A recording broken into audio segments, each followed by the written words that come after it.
Hello friends, good evening. কেমন আছো সকলে? আশা করছি সকলে খুব ভালো আছো। আমিও খুবই ভালো আছি। আর ভালো আছি বলেই আজকের বেরিয়ে পড়েছি একটি মেলার উদ্দেশ্যে। তো তোমরা তো সকলেই জানো, বিগত কয়েক বছর ধরে আমি নন্দীগ্রামে আছি। আর এখানে কয়েকটি অন্যতম মেলার মধ্যে নন্দীগ্রাম পল্লী উৎসব খুবই জনপ্রিয়। এখানে জাতি, ধর্ম, বর্ণ নির্বিশেষে সকল মানুষই উপস্থিত হয়। সবাই এই মেলাটিকে খুবই আনন্দ উপভোগ করে। তো তাই আমি তো এই মেলাতে ঘুরতে যাচ্ছি, তো চলো তোমাদেরও এই মেলার আনন্দ উপভোগ করাবো। তো ভিডিওটি কেমন লাগে শেষ পর্যন্ত সবাই একটু দেখো। আস্তে আস্তে আমরা তো বাইক নিয়ে এসেছিলাম, তো এতই ভিড়, এই জন্য বাইকটিকে একটু স্ট্যান্ডে রেখে দিতে হলো। দিয়ে এগিয়ে চলেছি। কি সুন্দর গেটটি করেছে দেখো। এত মানুষের ভিড়, ওই জন্য মোবাইলটিকে একটু উঁচু করে করে ভিডিও করতে হচ্ছে। একটু কাঁপছি, কিছু মনে করো না তোমরা। তো গেটটি এত অসাধারণ লাগছে, লাইটিংগুলো। চলে এসেছি আমরা সামনের গেটে। এটি কিন্তু গেট। এখানে মানুষজন দেখেছো, ভিড় এত, শুধু কালো কালো মাথা দেখা যাচ্ছে। তো ভিতরে ঢুকে পড়েছি। মানুষের ভিড়ের জন্য খুব একটা ভিডিও করা হয়নি, তাও যতটুকু পেরেছি চেষ্টা করেছি। এত সুন্দর সুন্দর জিনিস উঠেছে, যেদিকে তাকাই সেদিকেই চোখ দুটি থেকে যায়। এটি হলো নন্দীগ্রাম পল্লী উৎসবের মেন স্টেজ, যেখানে সমস্ত বড় বড় জনপ্রিয় অভিনেতারা আসেন, সঙ্গীত শিল্পী সকলে এসে পারফর্ম করে গেছেন। তো খুবই সুন্দর করেছে স্টেজটি।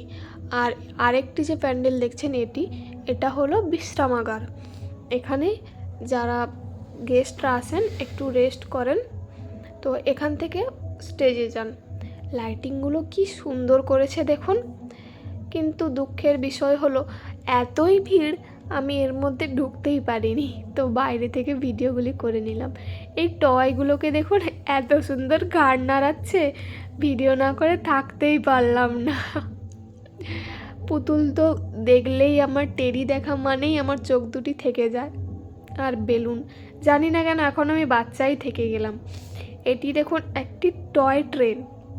এটি কিন্তু হাতে তৈরি করা, কোনো একজন শিল্পী এটিকে হাতে তৈরি করেছে। কি সুন্দর করেছে দেখুন, পুরো স্টেশন, ওখানে উঠছেও লেখাটা। এই যে শিল্পী চন্দ্রকান্ত সাঁতরা, ইনি হচ্ছে এই টয় ট্রেনটি তৈরি করেছেন। এটি কিন্তু চলছে পুরো স্টেশনের মতো, স্টেশনে এসে থমকে যাচ্ছে, তারপরে আবার চলছে।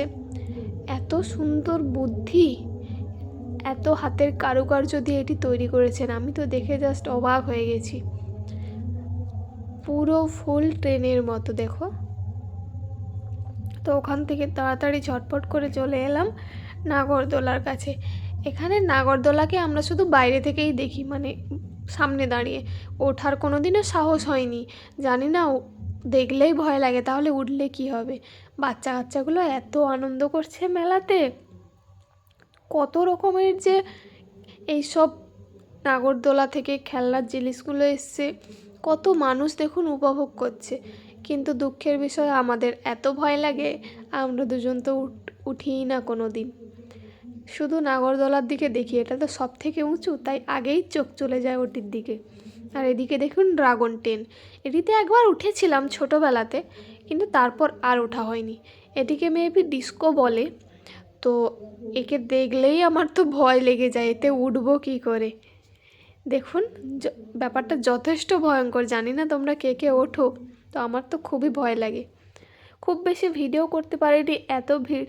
তো যাই হোক, এবছর যতটুকু পেরেছি দেখিয়েছি। ভিডিওটি ভালো লেগে থাকলে অবশ্যই একটি লাইক, কমেন্ট, শেয়ার করে দেবেন। ভালো থাকবেন সকলে।